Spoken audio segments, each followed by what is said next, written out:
Jake, you and I used to play another game. We did. We're not quite in Kansas anymore, are we? This looks, this looks a little bit different. So you're in control of the hunter, moving her in real time there.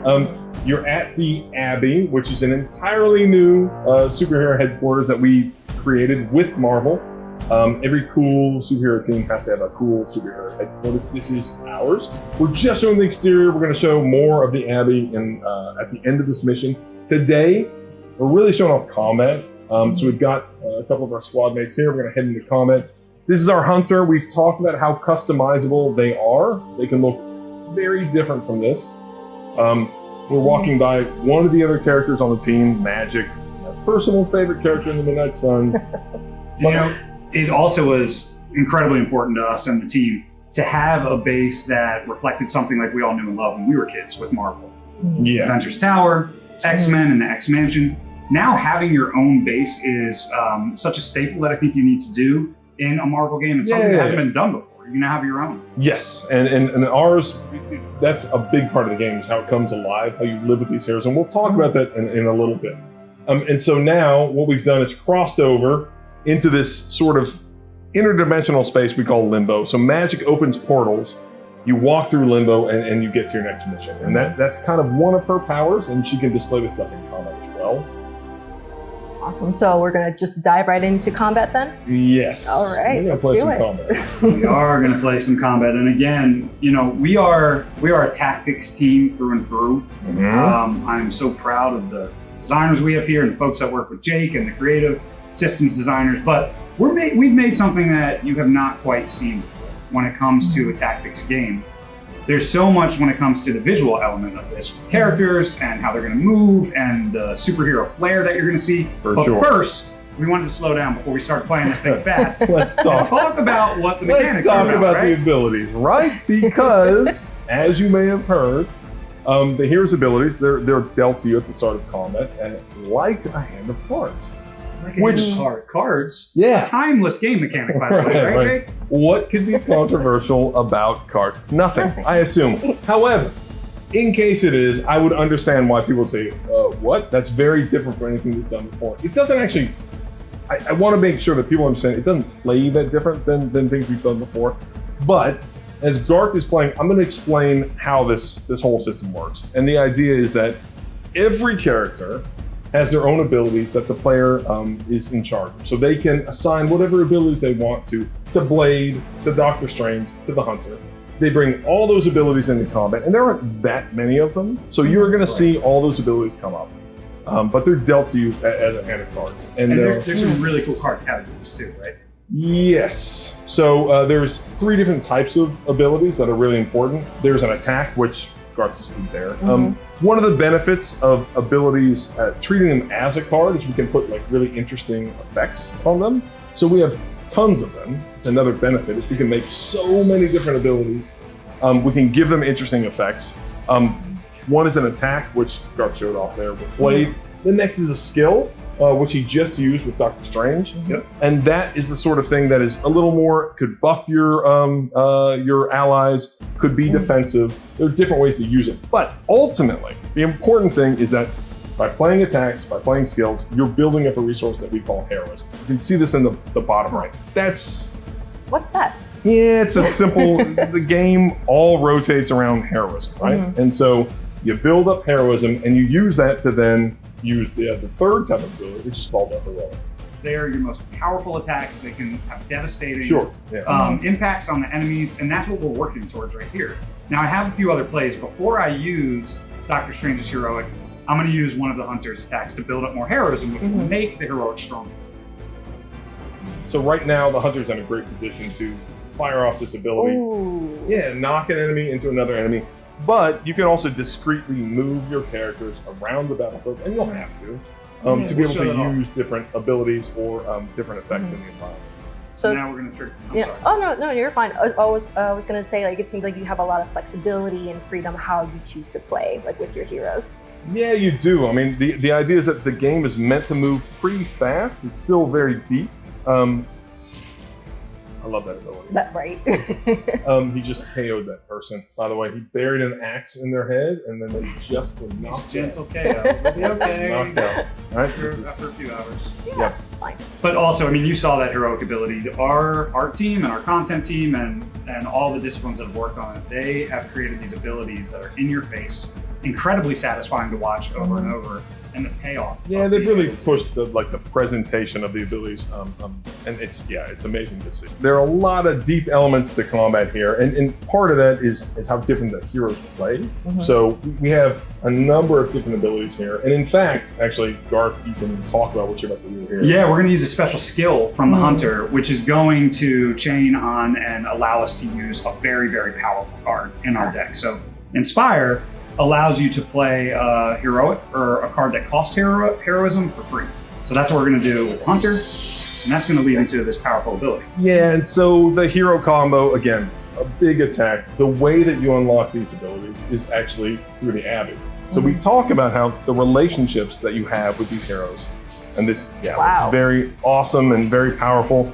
You unlock these super powerful attacks by forming a relationship with the heroes involved. Last man standing.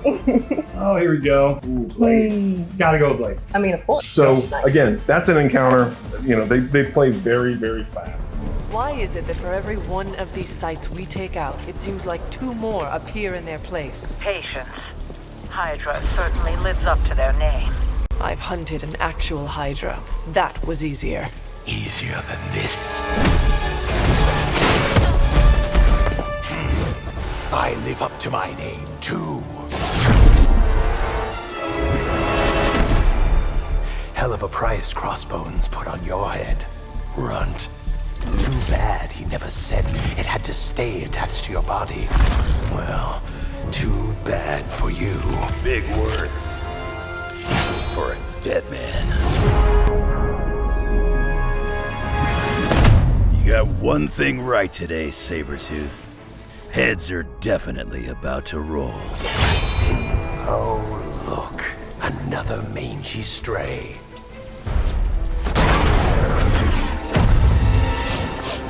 You smell wrong. Compared to him? Good point.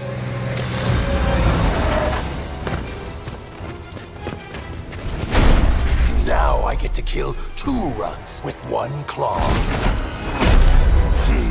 Maybe I should be paying Hydra. Hey guys, I would be lying if I would say I'm not excited about this very iconic duo, this battle between Sabretooth and Wolverine. Yeah, and as you saw there, just one of the cinematics. We have hours of cinematics in the game. Obviously, we're telling a very deep story, and part of that story, of course, is introducing these villains. And this is the first villain we've shown, but we have a large cast of characters, not just heroes. We've got, again, as I said, 12 Marvel heroes plus the Hunter. We also have a large cast of villains for the player to fight against. It's what makes Lilith so powerful. So again, she's the ultimate enemy. The thing that's cool about her, if you imagine the most dangerous people in the Marvel Universe, she's equally dangerous because she can corrupt people with a single touch. So not only will you fight villains like Sabretooth here, but you'll fight what we call Fallen, where Lilith has corrupted villains. She's corrupted even heroes that the player's gonna have to fight against over the course of the game. So yeah, very deep narrative. A lot of narrative comes out, not just through cinematics, but also you'll experience in-game as well. And now we're fighting against Sabretooth. And yes, you're right, this is an iconic matchup, right? Wolvie, the best at what he does. Yep. Sabretooth, kind of good at what he does. But he's deadly. Like, Sabretooth is a very deadly character. And so you're gonna have to require your entire team to take him out. All of our villains have a bunch of unique abilities and also a unique flair to them. Sabretooth, the idea behind Sabretooth is that he has an ability called Frenzy, and that means that every time you take an action, he may respond, right? So you have to be really careful. You have to be very efficient in what you do because Sabretooth responds very quickly. So you can take 2 actions, then he's gonna fight back. So you have to anticipate when he goes on that frenzy, kind of. Yes, for now.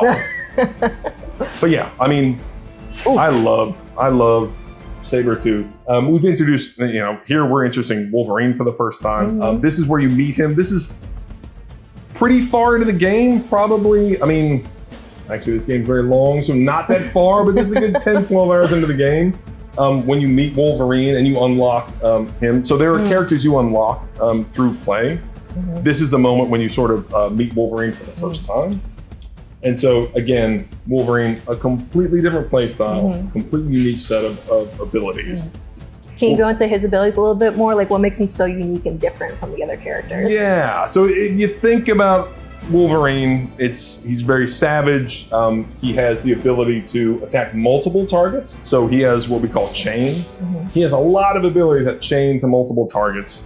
And at the same time, he can taunt enemies. And that means that he can draw their fire. When he attacks them, then enemies target Wolverine after that. And that's great because Wolverine has the ability to regenerate health. He's very low on health here. Garth, you doing okay, bud? Let's use a little berserk. I'm gonna get some lifesteal on there if you want to mention that. No, that's fine. I believe in you, Garth. Like you can do this. Fine.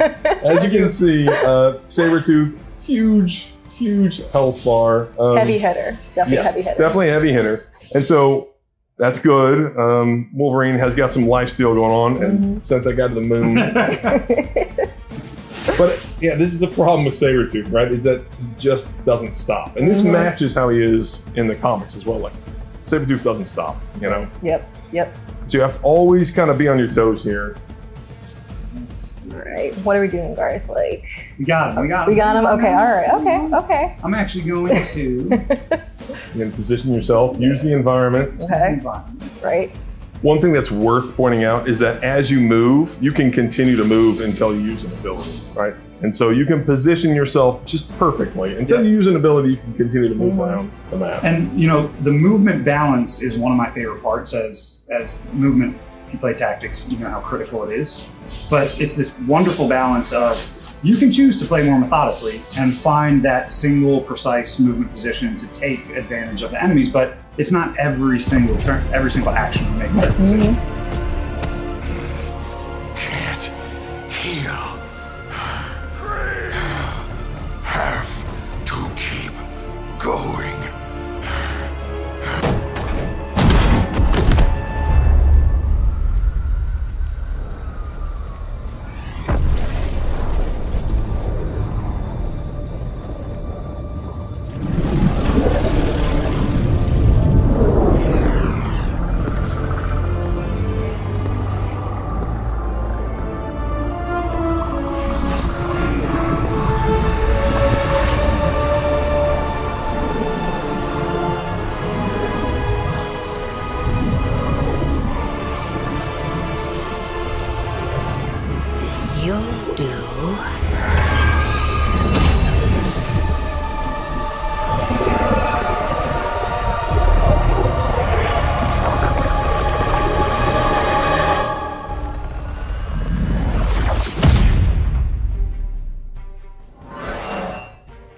All right, let's do it. You can do an enormous amount. Obviously, after a hard day's work, you want to go back to your place of refuge. Right, you're wearing casual clothes, right?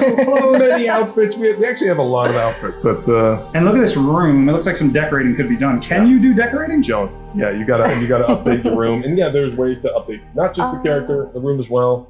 Here's your beloved horse, Charlie. Right, your beloved hellhound Charlie, who loves you so much.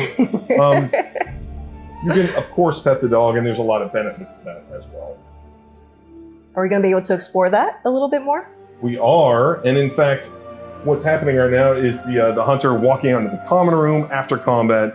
And so, again, this is really a social experience where after combat, all these heroes are hanging out, and you can choose from different heroes after combat to hang out with. And this is an important part of building a relationship. It is. It's one of my favorite parts of the game. Not only do you have fun in combat, you come back, and you have a very, very important choice to make, which is a whole other part of the Marvel fantasy, right? It's not just battling amongst these heroes, it's who do you want to hang out with, Nico Minoru or Iron Man, right? Yeah, and there's a lot of benefit to this, right? There's not just a narrative benefit as they commiserate over their terrible parents. Hope my dad's not watching, because I can commiserate with them as well.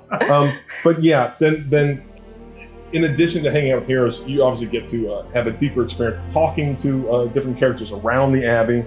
We're kind of alluding here, like your dialogue choices can affect the hunter's balance as well. I mean, it's an RPG. There's branching dialogue choices here. Right. You mentioned the light-dark balance. The role-playing portion of how you want to craft your hunter and their personality is incredibly compelling.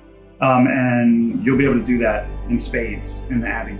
Uh-oh, what are we doing here, Caroline? You love the dog? I do. You walk your dog? I mean, it looks like it. Dog can walk with you. Dog's walking, leading me somewhere special. Okay, where are we going? So, this is just one of the many things that happens on the Abbey grounds. So the Abbey grounds are very extensive, which you can explore, and you should. And this is a lot of really interesting optional content that the player can come out here, explore the grounds, uncover a lot more narrative, a lot more gameplay. And so, again, we wanted this to feel like a living space. And so it's not just the interior of the Abbey, it's the exterior grounds as well that feel, appropriately supernatural based on our again, you think of the world of Marvel, it's not enough to just have a series of menus in between missions or a base that doesn't have a lot of content and substance to it. And the grounds really act as that, since they're overloaded with secrets and mysteries and deep, deep lore to learn more, even in other corners of Marvel that you may be surprised about, the background of the Hunter and Caretaker and other characters. Right. And there's so much more that we would love to show you. Keep going. Can we keep going? And we will. There's so much more to show you. Soon. And we will very soon.